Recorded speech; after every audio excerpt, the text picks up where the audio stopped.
Good morning, class. Good morning, teacher. May I ask everyone to please stand for our prayer? Francine, can you lead the prayer? In the name of the Father, the Son, and the Holy Spirit. Amen. Amen. Before you take your seats, can you pick up pieces of papers in your surroundings if there is any, and arrange your chairs properly. Very good. Now for your attendance, can you say your favorite character in a movie or in a story? So let's start with Francine. Lightning McQueen. Zusek. Hero Kitty. Okay, very good. Everyone is present. Now I want you to remember our classroom rules. So when you want to answer, what would you do? Raise the hand. And what should you do if your teacher or your classmate is talking? Listen. And how should you treat your teacher and classmates? Respect. Very good. And lastly, we should keep the classroom clean. Is that clear? Yes, teacher. Okay, very good. Now, do you want to watch a short story? Yes, teacher. Okay, let's watch a short story. So this story is entitled The Carter Family, a Camping Trip. So listen carefully because I will be asking questions later. Dad was sitting back in the car. Now he threw a stick. Dad said, Grover looked for the stick, still looking for the stick.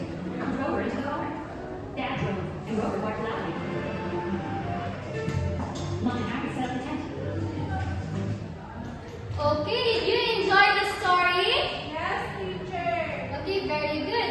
Now, who are the characters of the story? Si Robert, si Harry, si Oliver, si Mom and Dad.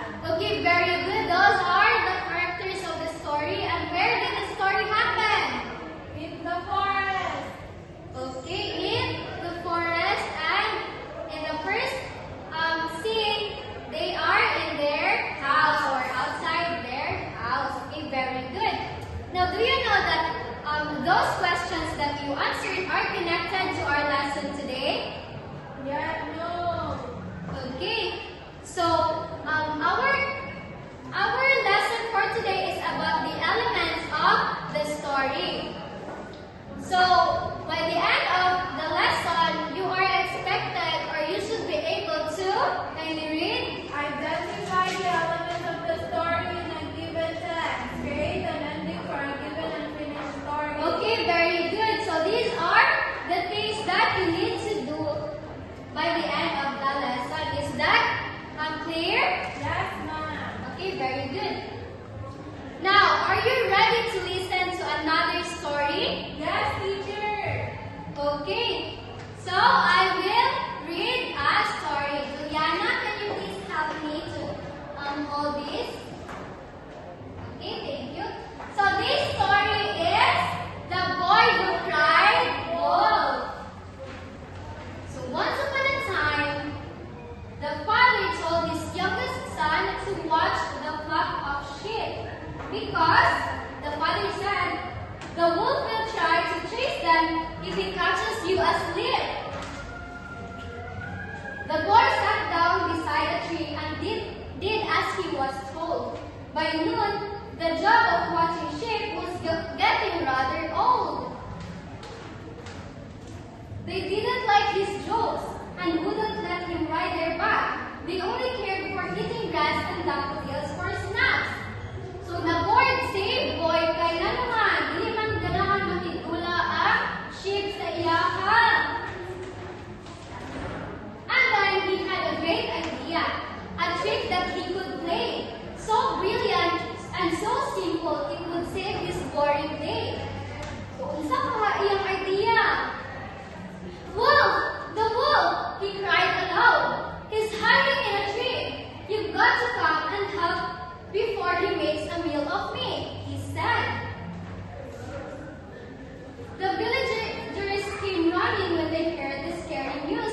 Nagdali-dali sila adto sa lalaki. The boy was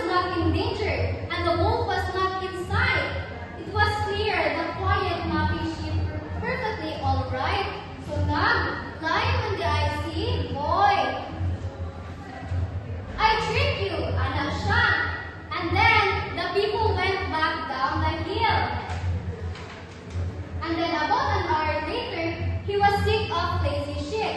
He tried to start a fire, but they wouldn't make a peep.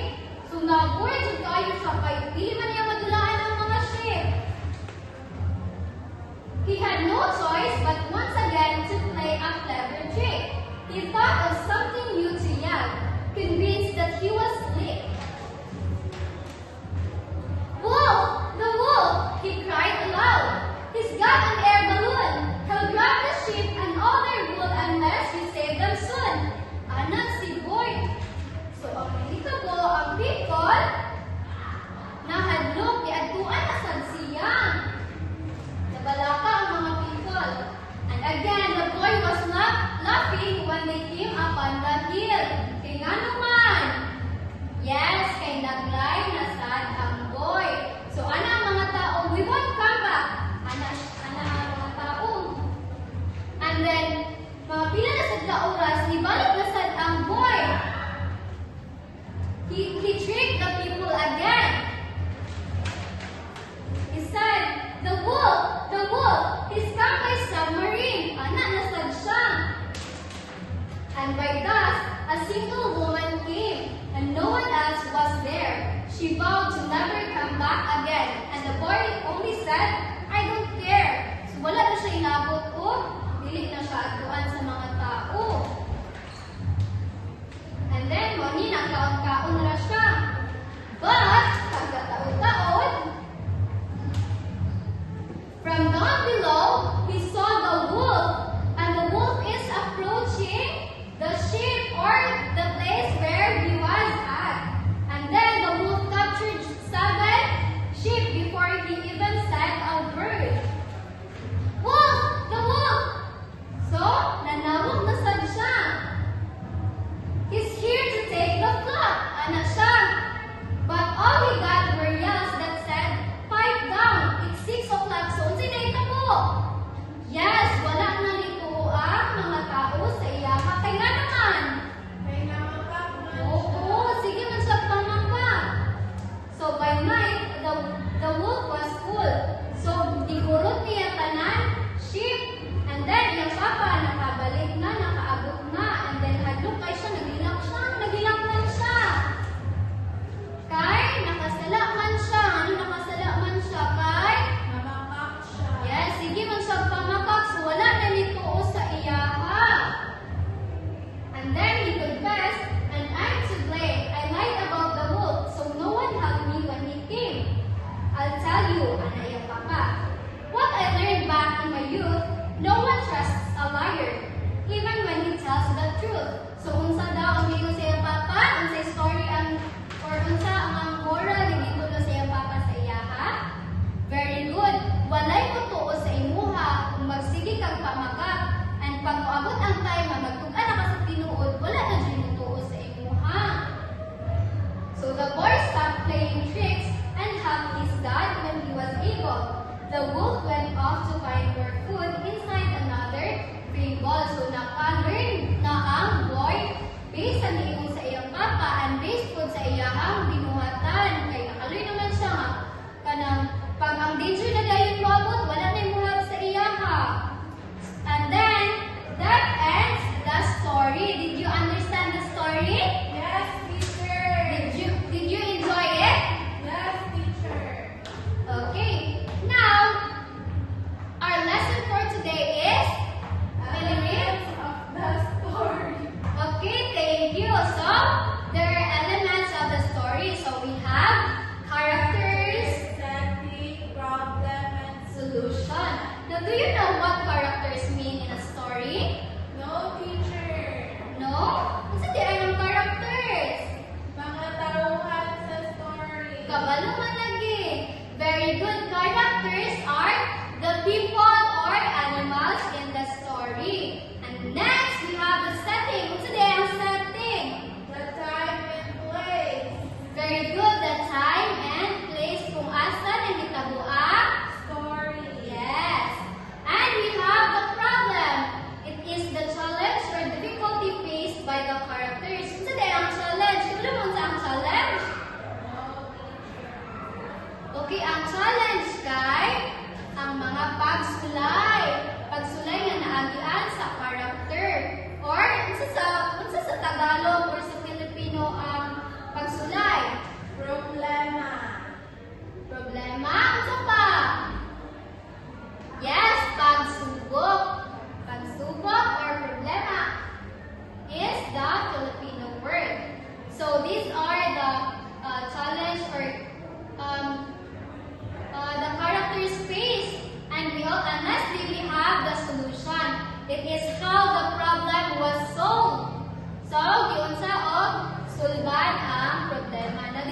understand the elements of the story? Yes, teacher. What are those again? We have Characters, settings, problem, Problem and solution. very good. Let's give ourselves 3 claps. 1, 2, 3. Now that you understand the elements of the story, let's have a quick activity. So we have here story elements organizer. Now what I want you to do is to pick from this choices whether where it belongs. For example, if the if you think the wolf belongs to the character or the setting, then you should put it right here. Is that clear? Yes, teacher. Okay, I want 8 volunteers to try. Francine and Juliana and then so on.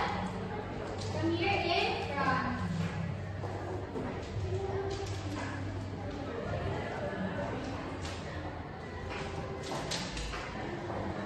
Okay, very good.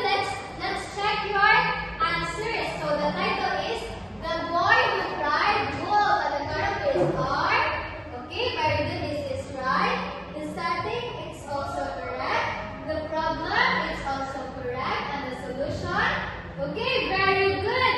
All of you got the correct answer. And because of that, let's give ourselves a fireworks clap. 1, 2, 3. 1, 2, 3. Boom! Okay. Now, are you ready for another activity? Yes, teacher. Okay, Teacher Juliana, can you give the activity, please? Okay, now that you understand the story elements, let's have a group activity. And this activity is called Finish the Story. In this activity, you will be divided into 4 groups, and each group will receive an unfinished story and then a problem. So here is your task. Create a title for the story, work together to make a solution or ending, and present your finished story in front of the class. So you will be given 10 minutes to do this activity. But class, remember to cooperate with your group mates and then respect each other's idea. Are we clear on that? Yes, teacher. Okay, so that's good. So now you may start working your activity. All right, 10 minutes is done. It's time now to present your activity. Let's have group 1 first to present their activity. All right, very good, everyone. You were able to create a meaningful ending of the story. So with that, let's give a round of applause of yourself. Okay, so now let us reflect on the story. What attitude did the characters show? Yes, Lydia? The character is a liar, teacher. Oh, a liar? Is that a good attitude? No. Yes, that is not a good attitude. That's why we need to tell the truth. Yes, because telling the truth is a good attitude. So with that, the stories did not just entertain us. It also teaches us a good lessons and a values. Understood, class? Yes, teacher. Okay, with that, let's have a teacher Francine to give you an individual activity. Okay, are you still listening, everyone? Yes, teacher. Okay, now, are you ready to proceed to our next activity? Yes, teacher. Okay, now, what you're gonna do is, we are gonna read another short story. So, but you are gonna read it silently or quietly. So, kung may natag silently or quietly, dapat kita rin makadungog og dili ang ato ang mga kaabay. Okay? So, after you read the story, you will answer the guided questions in a complete sentences. So, nakasabot, everyone? Yes, teacher. So, here is your worksheet. Okay, I will give you 5 minutes to finish the activity. So, your time